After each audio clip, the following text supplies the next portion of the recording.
Hello, હું doctor Payal ND Ayurveda યોગવેદ આયુર્વેદિકમાં આજે તમને હું એક ઉકાળો બતાવીશ જે ચોમાસા અને શિયાળા માટે તમારો બોડીકાર બની જશે. કારણ કે ચોમાસા અને શિયાળામાં જરા પણ ભૂલ કરીએ એટલે તરત બીમાર પડી જવાય છે. કારણ કે ઋતુ બદલવાની સાથે શરીરમાં વાતદોષનો પ્રકોપ અને વાતાવરણ ઠંડુ થવાને કારણે તાવ, ઉધરસ, શરદી, કફ વગેરે જેવી બીમારી વારંવાર આવી જતી હોય છે. અને એકવાર કફ સૂકવવાની દવા લઈએ એટલે સૂકી ખાંસી આપણો પીછો નથી છોડતી. તેના માટે આ સરળ અને અસરકારક ઉકાળો જંતુકનો એટલે એન્ટી ઇન્ફેક્ટિવ પ્રોપર્ટી ધરાવે છે, જેના સેવનથી જઠરાગ્નિ પ્રદીપ્ત થાય છે અને વિકૃત કફનો નાશ કરે છે. સાથે સાથે આ ઉકાળો ઉષ્ણવીર્ય હોવાને કારણે શરીરમાં ગરમી આપે છે અને ફેફસાને બળ આપીને ગળાના ઇન્ફેક્શનને દૂર કરે છે.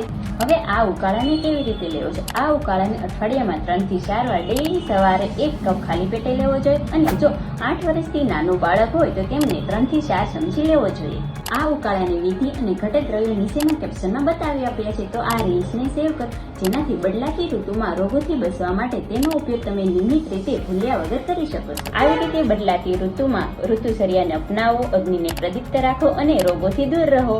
અને જો તમે પણ શરદી, કફ, ઉધરસ અને તાવ સંબંધી સમસ્યાથી પરેશાન છો તો નીચે આપેલા નંબર ઉપર અમારો કોન્ટેક્ટ કરો. હું તમને વ્યક્તિગત આયુર્વેદિક માર્ગદર્શન જણાવી આપીશ. અને જો આ માહિતી તમને ગમી હોય તો અમારા વિડીયોને લાઈક કરો અને અમારા પેજને ફોલો કરો. ધન્યવાદ.